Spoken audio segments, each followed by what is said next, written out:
सलाम दोस्तों, आप सुन रहे हैं वॉइस ऑफ उर्दू का एक और एक्सक्लूसिव इन्वेस्टिगेटिव पॉडकास्ट। आज हम उन अलग अलग सोर्सेज और नोट्स को खंगाल रहे हैं जो ईरान और इजराइल के बीच ये जो टेंशन बढ़ रही है उस पर हमें मिले हैं। हाँ, खास तौर पर ईरान के ऑपरेशन ट्रू प्रॉमिस 3 पर फोकस रहेगा। हमारा मकसद है इन सब में से जो अहम बातें हैं वो निकालना। तो शुरू करते हैं। जो मटेरियल हम देख रहे हैं उसके हिसाब से शुरुआत हुई जब इजराइल ने ईरान के खिलाफ ऑपरेशन राइजिंग लायन लॉन्च किया। सोर्सेज बता रहे हैं कि ईरान के अंदर शायद 200 से भी ज़्यादा जगहों को टारगेट किया गया। इसमें फोडो और नतान्स जैसी ये क्या कहते हैं ज़मीन के नीचे बनी न्यूक्लियर साइट्स भी थीं। निशाना था कि उनका इंफ्रास्ट्रक्चर तबाह किया जाए और साथ ही जो ईरानियन रेवोल्यूशनरी गार्ड उनके कमांड पोस्ट और एयर डिफेंस सिस्टम्स को भी हिट किया गया। जी हाँ, बिल्कुल। और सोर्सेज ये भी बता रहे हैं कि फिर इसी के जवाब में फ़ौरन ही ईरान ने ऑपरेशन ट्रू प्रॉमिस 3 शुरू किया। ये नाम जैसा आपने कहा अहम है क्योंकि पहले भी कॉन्फ्लिक्ट्स में ट्रू प्रॉमिस 1 और 2 का जिक्र मिलता है, लेकिन हाँ, इस बार जो रिस्पांस था वो काफ़ी बड़े पैमाने पर लग रहा है सोर्सेज के मुताबिक। बिल्कुल, और ये जवाबी कार्रवाई काफ़ी ज़बरदस्त थी। जो रिपोर्ट्स हैं उनके हिसाब से कोई लगभग 150 बैलिस्टिक मिसाइल्स फायर किए गए। इनमें फातेह 110, जुल्फ़िकार और वो शहाब सीरीज़ के अलग अलग वेरिएंट शामिल थे। टारगेट्स भी काफ़ी स्ट्रेटेजिक थे।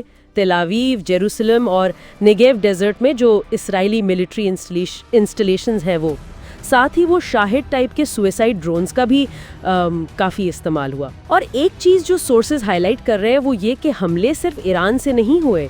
इराक, सीरिया, लेबनान में जो ईरान के हिमायती ग्रुप्स हैं उन प्रॉक्सीज ने भी हिस्सा लिया इसमें। तेल अवीव में बिल्डिंग्स को नुकसान की खबरें भी हैं और अफसोस की बात है सिविलियंस के जख्मी होने और एक की मौत की भी रिपोर्ट है। हर बार मिल रहा है वो है इजराइल का multi layered missile defence system. जैसे हम जानते हैं आयरन डोम है शॉर्ट रेंज रॉकेट्स के लिए, डेविड स्लिंग है मीडियम रेंज के लिए, लेकिन ईरान के जो लंबी दूरी के बैलिस्टिक मिसाइल्स थे उनके खिलाफ एरो 2 और ख़ास तौर पर एरो 3 सिस्टम का इस्तेमाल हुआ। और यही तो सबसे चौंकाने वाली, हैरान करने वाली बात है जो इन मटेरियल्स में है। ऐसा लग रहा है शायद मिलिट्री हिस्ट्री में पहली बार हुआ है कि इजराइल ने ईरान के एक बैलिस्टिक मिसाइल को आउटर स्पेस में ही तबाह कर दिया, खला में। इसे एक्सो एटमॉस्फेरिक इंटरसेप्शन कहा जा रहा है, यानी कि मिसाइल को ज़मीन के एटमॉस्फेयर में दाखिल होने से पहले ही उसके सफ़र के बीच में ही एरो 3 सिस्टम से मार गिराया गया। ये तो गजब है। जी बिल्कुल।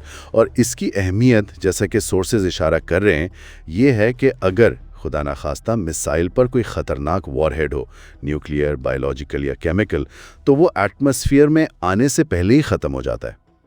इससे नीचे ज़मीन पर जो मलबा गिरता है उसका ख़तरा भी कम हो जाता है।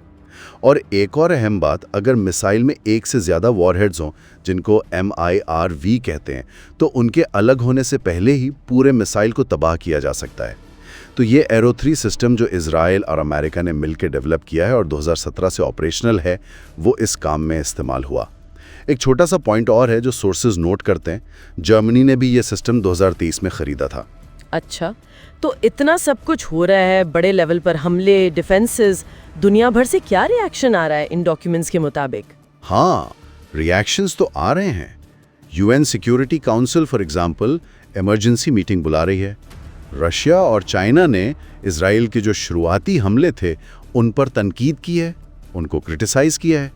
जो गल्फ स्टेट्स हैं उन्होंने ज़ाहिर तशवीश जाहिर की है, कंसर्न दिखाया है, जबकि अमेरिका वो तो पूरी तरह से इजराइल की हिमायत कर रहा है। ये क्लियर है सोर्सेज से। और इस सब के बीच एक और एंगल है जो सोर्सेज में हाईलाइट हो रहा है, वो है साबिक अमेरिकन प्रेसिडेंट डोनाल्ड ट्रंप का बयान। उनका कहना है कि ईरान को न्यूक्लियर डील के लिए 60 दिन का वक्त दिया गया था जो 13 जून को ख़त्म हो गया। वो ये भी दावा कर रहे हैं कि उन्हें इजराइल के ऑपरेशन राइजिंग लायन का पहले से पता था, और ये भी कि वो इस जंग से परेशान नहीं हैं क्योंकि उनके ख्याल में ईरान इसमें टिक नहीं पाएगा। ये उनका कहना है। लेकिन इसी के साथ साथ दूसरी तरफ ओमान में अमेरिका और ईरान के बीच पर्दे के पीछे इनडायरेक्ट बातचीत की खबरें भी हैं। तो ये दोनों चीज़ें सोर्सेज मेंशन कर रहे हैं। एक तरफ सख्त बयान, दूसरी तरफ पर्दे के पीछे की कोशिशें। तो इन सब का मतलब क्या निकलता है जो हमने पढ़ा? एक तरफ इतने शदीद हमले, इतनी एडवांस्ड डिफेंस टेक्नोलॉजी का इस्तेमाल जो पहले नहीं देखा गया, और दूसरी तरफ ये पर्दे के पीछे डिप्लोमेटिक कोशिशों और पुरानी डेडलाइंस का जिक्र भी चल रहा है। बड़ी कॉम्प्लेक्स सिचुएशन है। हाँ बिल्कुल। और यहाँ एक बड़ा सवाल उठता है इन रिपोर्ट्स को देखकर, क्या ये जो एक्सो एटमॉस्फेरिक इंटरसेप्शन की कैपेबिलिटी है, यानी स्पेस में मिसाइल मार गिराने की ताकत, क्या ये फ्यूचर की जंगों का नक्शा ही बदल देगी? और दूसरा सवाल ये कि क्या पर्दे के पीछे जो बातचीत चल रही है वो इस बढ़ते हुए कॉन्फ्लिक्ट को, इस टेंशन को रोकने में कामयाब हो पाएगी? ये वाकई सोचने वाली बात है। इस पर सोचने के लिए एक ख्याल छोड़ जाते हैं सबके लिए। जब टेक्नोलॉजी जंग को इतनी तेजी से आगे बढ़ा सकती है, तो क्या डिप्लोमेसी यानी बातचीत और समझौते उसके साथ कदम मिला पाएगी? क्या रफ्तार मैच हो पाएगी? ये रिसर्च हैदर हसन ने की है। अगली बार फिर मिलेंगे एक और गहरी छानबीन के साथ।